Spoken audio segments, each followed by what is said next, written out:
Welcome to the Deep Dive. Great to be here. Today, we're taking an in-depth look at the NUS MBA program.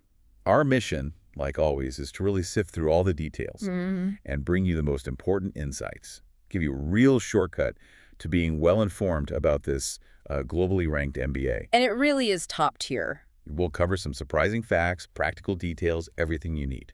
And when we talk about the NUS MBA, we're discussing a program with a truly unique position. How so? Well, it's known for how it blends global perspectives with really deep, sort of unparalleled Asian insights. It's specifically designed really to empower you, the listener, to lead and thrive in this complex, interconnected world we're in. That sets the stage perfectly. Let's start right there with its location. Singapore. Oh, yes. It's not just a vibrant city, is it? It's a massive global business hub, very cosmopolitan. Definitely. And currently ranks as one of the world's most competitive economies. Yeah. So why is this location, this geographical anchor, just so crucial? It's absolutely key. Singapore's strategic spot really amplifies what they call the NUS MBA difference. Okay. Their philosophy is anchored in Asia, connected to the world.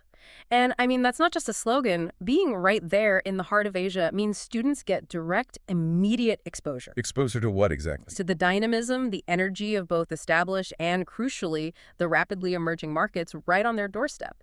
This regional focus, combined with their global reach, well, that's why they rank so highly. Like the QS rankings. Exactly.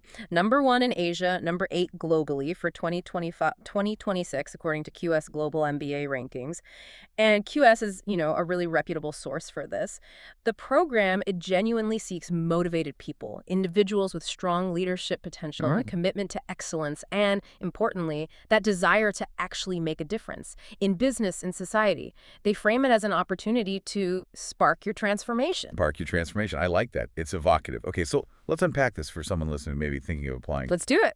Beyond the big vision, what does it actually take to get into a program like this? The admissions journey can seem, well, a bit daunting. It can feel that way, but it's actually a very clear path. Yeah. Fundamentally, you'll need a bachelor's degree. That's the baseline. Okay, standard enough. What about work experience? Right. You need a minimum of 2 years. And that's full-time work experience after your bachelor's degree at the point you apply. 2 years minimum post-bachelor's. Got it. And there's a note for part-time applicants.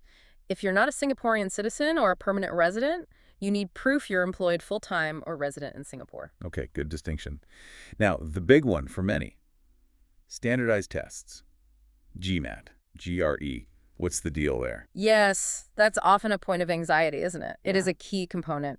Generally, full-time MBA applicants must submit a GMAT or a GRE score. Must submit, okay. But there are nuances. For part-time applicants, if you have 5 or more years of work experience, you have the option to submit an executive assessment score instead the EA. EA instead of GMAT, GRE for experienced part-timers. Correct. And then for those with really extensive experience, we're talking 8 or more years, there's a possibility of requesting a test waiver. A waiver? How does that work? Well, it's not automatic. It depends heavily on having a strong academic background, significant professional achievements, and how you perform in the interview matters too. But here's a really crucial point about waivers. Yes. If you get a waiver for the GMAT, GRE, or EA, you are not eligible for scholarships. Oh, wow. Okay, that's a huge consideration. Pay attention to that, folks. Absolutely. It's a trade-off you need to be aware of. Also worth noting, they do look at the integrated reasoning or IR scores on the GMAT. Ah, the IR section. Yes.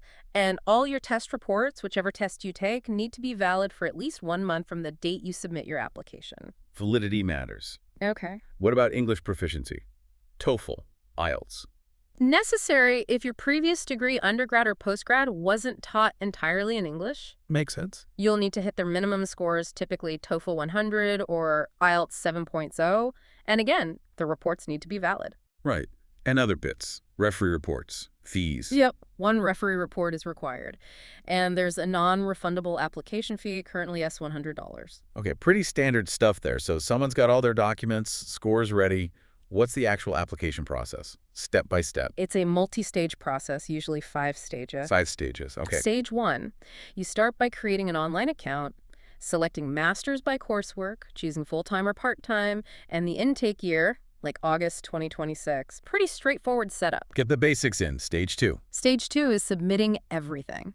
filling in all the mandatory fields, and importantly, uploading your 3 mandatory admission essays. 3 essays, that's where you make your case, I guess. Exactly. It's your chance to really show who you are, your motivations, your experiences.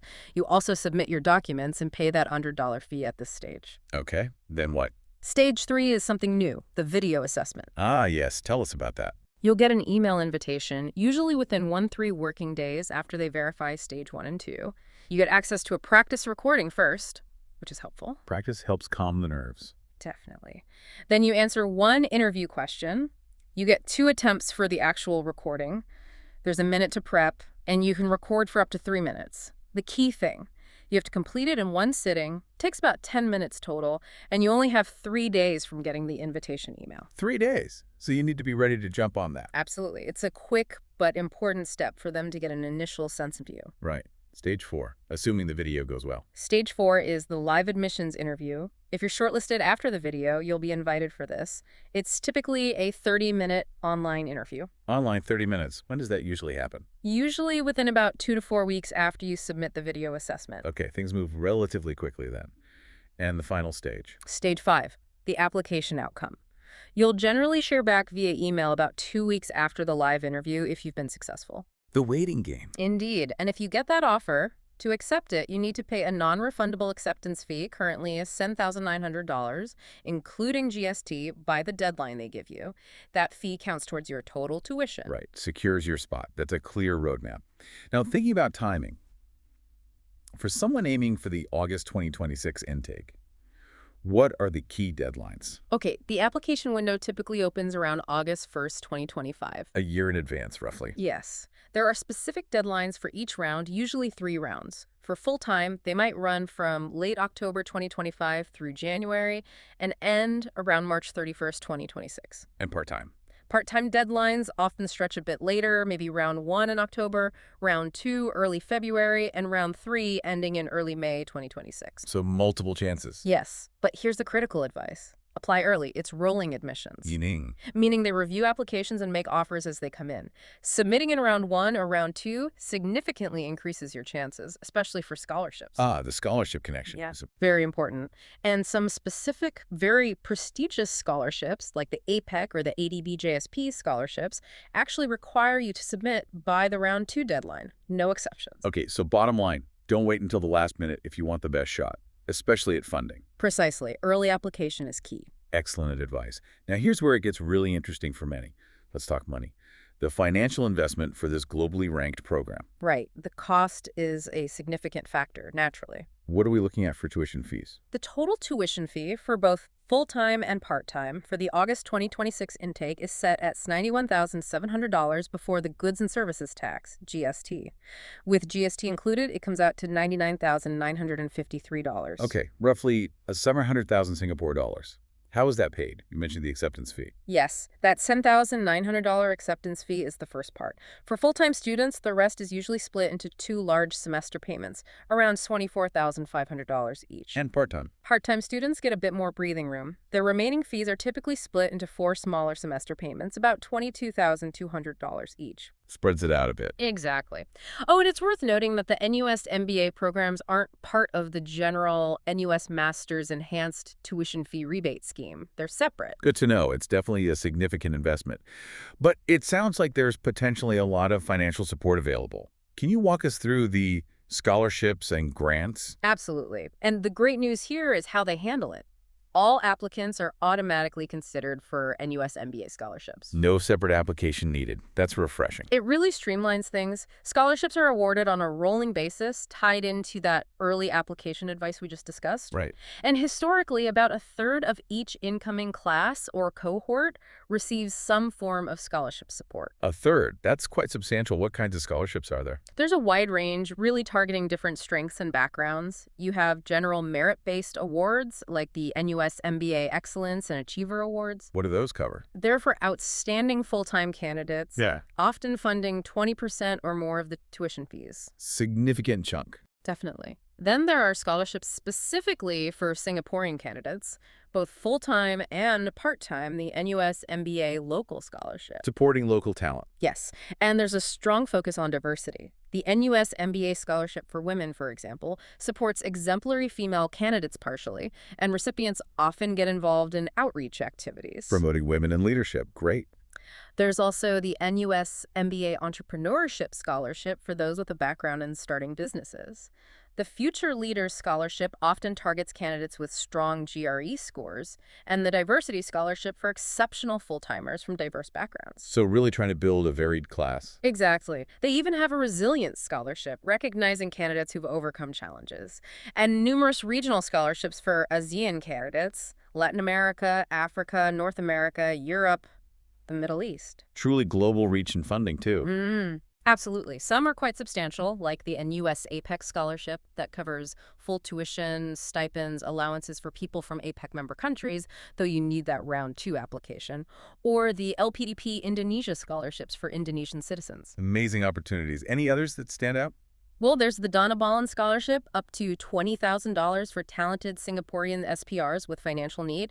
The Derwin Pereira Scholarship, so $25,000 for candidates from Singapore and Southeast Asia. And even an ESG Scholarship for those focused on environmental, social, and governance issues. ESG is huge now.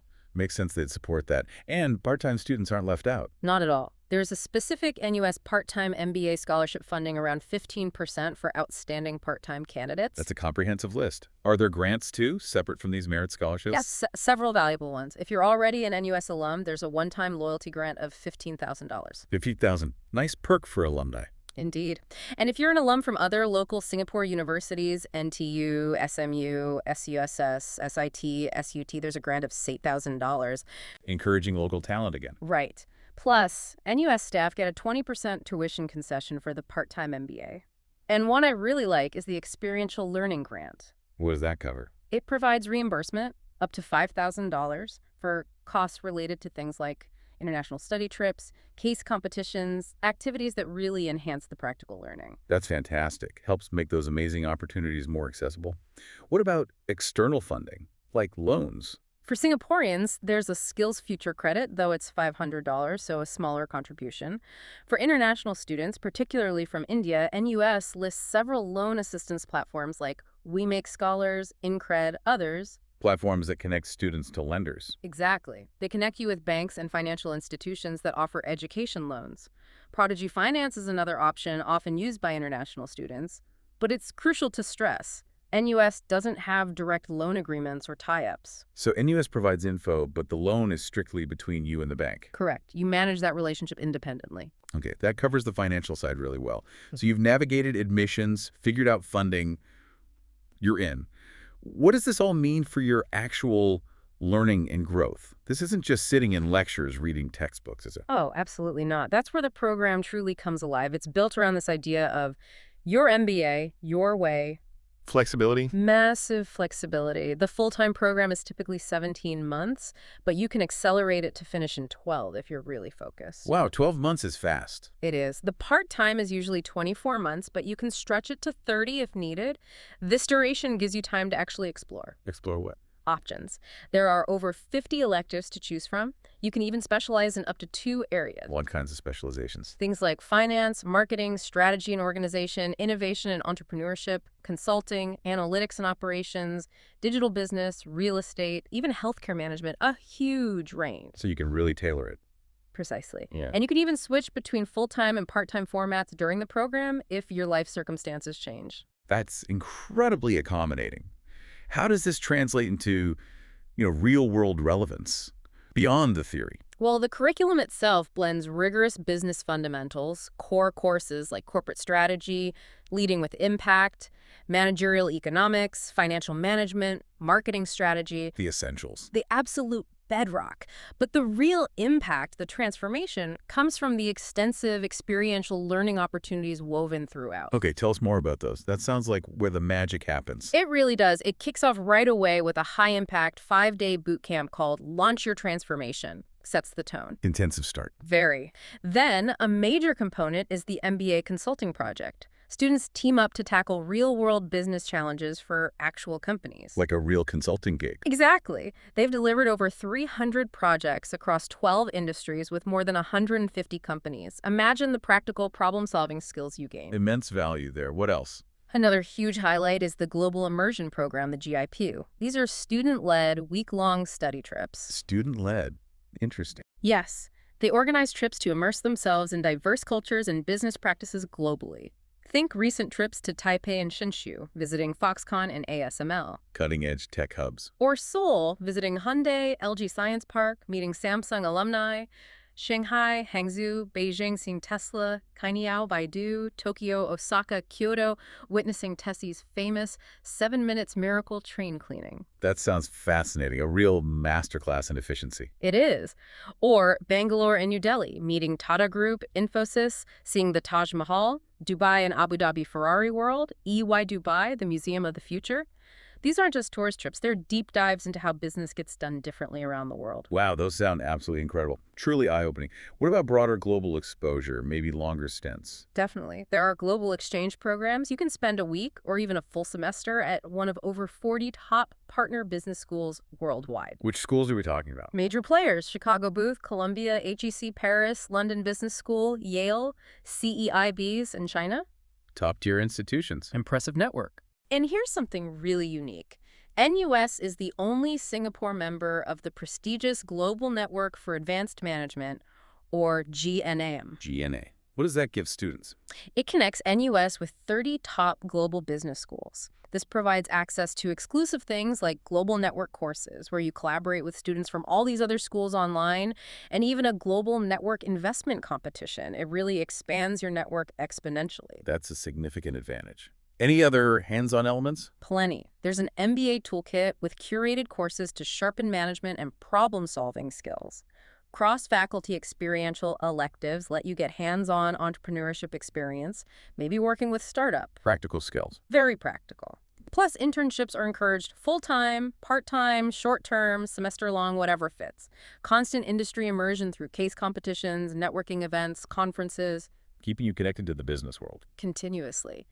And finally, there is an industry mentorship program connecting students with alumni or industry partners for career guidance and advice. It sounds like an incredibly rich, diverse, and very practical learning environment. How does the diversity of the students themselves play into this? That's a core strength. It enriches every single discussion, every project. The cohorts are incredibly international. How international are we talking? Typically over 30 nationalities represented, and a wide range of industries and job functions before they even start the MBA. Can you give us some numbers, a snapshot? Sure. For the full-time cohort, you're looking at around 120 students. Average age around 29, about 6 years of prior work experience. Importantly, about 43% women. Good gender balance. Yes, quite strong. And a remarkable 92% are international students. They come from maybe 24 different industries on average. 92% international. Wow. And part-time? Part-time is also very diverse. Usually around 100 students, average age a bit higher at 34, with about 10 years work experience. Still strong female representation at 41%. And 59% international students, again, from a broad mix of industries. Still very international for a part-time program. It is, and students consistently say this mix isn't just about statistics on a page. It's about the quality of learning. How so? You gain genuinely global perspectives directly from your peers. You enhance your leadership skills by navigating diverse viewpoints. And you build these incredibly strong, lifelong friendships with people from literally all over the world, from completely different backgrounds. Imagine tackling a global strategy case with that mix in the room. Exactly. The depth of insight you get when discussing global challenges with people who've lived and worked in those different contexts, it's invaluable. So after this incredibly comprehensive, immersive, diverse experience, what does it all mean for your career, your future impact? Where does the NUS MBA actually take graduates? Well, the program has a very robust career support system. Their dedicated career development office, called GOALisB Careers, is key. What do they offer? Personalized coaching, extensive employer engagement activities bringing companies to campus, virtually and physically, and those valuable mentorship programs we mentioned. So active support in finding that next role. Very active. And the impact is clear in the outcomes. Look at the Financial Times Global MBA rankings for 2025. What do they show? Remarkable transformation. 73% of graduates changed their job function after the MBA. 3/4 changed function. Yep. 63% changed their industry, and 52% changed their location, their country of work. Significant pivots. Huge pivots. And what's really striking is the combination. Nearly half, 46%, achieve what they call a double pivot, Yeah. changing both function and industry, or function and location, or industry and location. And get this, 19%, almost 1 in 5, achieved a triple pivot. Wow. Change function, industry, and location. Exactly. That just speaks volumes about the program's power to facilitate profound career shift and open up entirely new possibilities for graduates. Those are incredibly powerful statistics. Yeah. Really demonstrates the return on investment. Geographically, where do graduates end up working? The placement data really highlights that anchored in Asia, connected to the world philosophy. A significant majority, 58%, land roles right there in Singapore. Leveraging that hub status. Makes sense. But the focus remains strongly on Asia beyond Singapore, too. 11% go elsewhere in Southeast Asia, 9% to East Asia, 6% to China or Greater China. So Asia's dominant. Very much so. South Asia takes 5%, but there's global reach, too. 5% go to North America, 3% to Central Asia or the Middle East, 2% to the UK or Europe, and 1% to the broader Asia-Pacific region outside Singapore.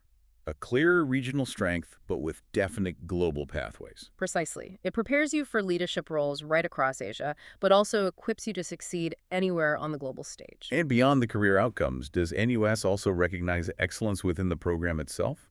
Academics, leadership, community stuff. Oh, absolutely. They celebrate achievement through various prestigious medals and prizes. Like what? There are awards for top performance in specific subjects, like the Ernst & Young Prize for Financial Management or the Inchcape Berhad Prize for Corporate Strategy. The Saw Gold Medal in Finance is another big one. Recognizing academic stars. Yes, but also leadership and contribution.